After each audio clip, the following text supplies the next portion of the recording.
Hello tout le monde, on se retrouve aujourd'hui pour une nouvelle réception. On a 2 colis service presse et un achat vinyle que nous avons fait qui devrait en intéresser plus d'un, je pense. Donc on est parti.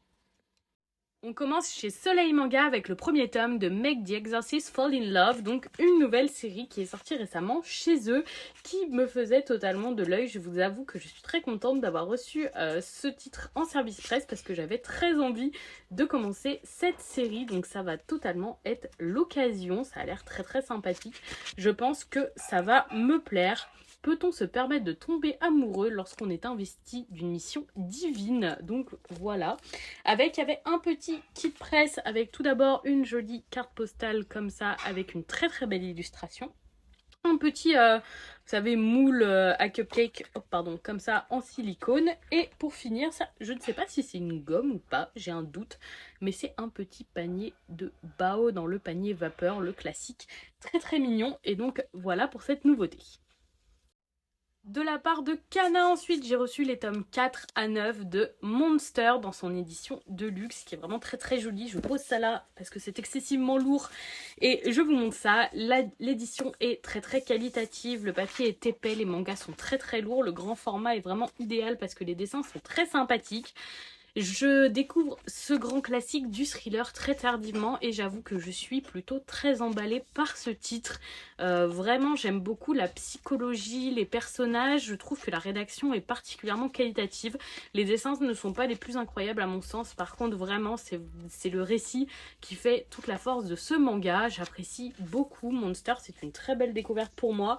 Je pense que si vous êtes fan de thriller, c'est un must pour votre collection de thrillers parce que c'est vraiment un titre qui me plaît beaucoup.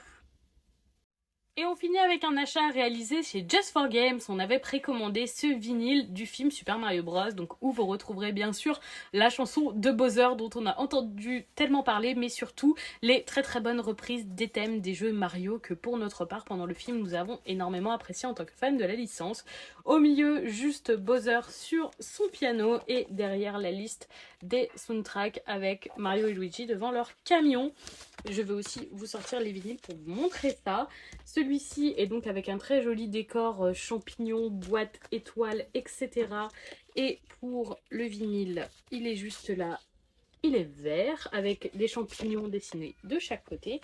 Et pour le deuxième, c'est la même chose, mais ici on est en bleu et en vert. Et le vinyle, pour cette fois-ci, sera plutôt rouge avec une fleur de feu et de l'autre côté une fleur de glace.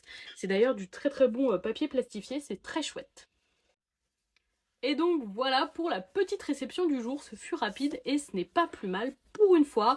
On se retrouve demain pour un bilan lecture. Je vais vous poster mes dernières lectures là ce soir en story, j'ai pas pris le temps de le faire et j'ai lu pas mal de choses très sympas, donc rendez-vous demain, petit bilan lecture. Je vous souhaite une bonne soirée surtout. Dites-moi si vous comptez lire cette nouveauté ou si vous avez déjà lu Monster et surtout si vous avez aimé la BO de ce film ou si vous l'avez vu. Moi j'ai trouvé le film vraiment très très bien, surtout quand on est fan de Mario avec beaucoup d'easter eggs très sympathiques.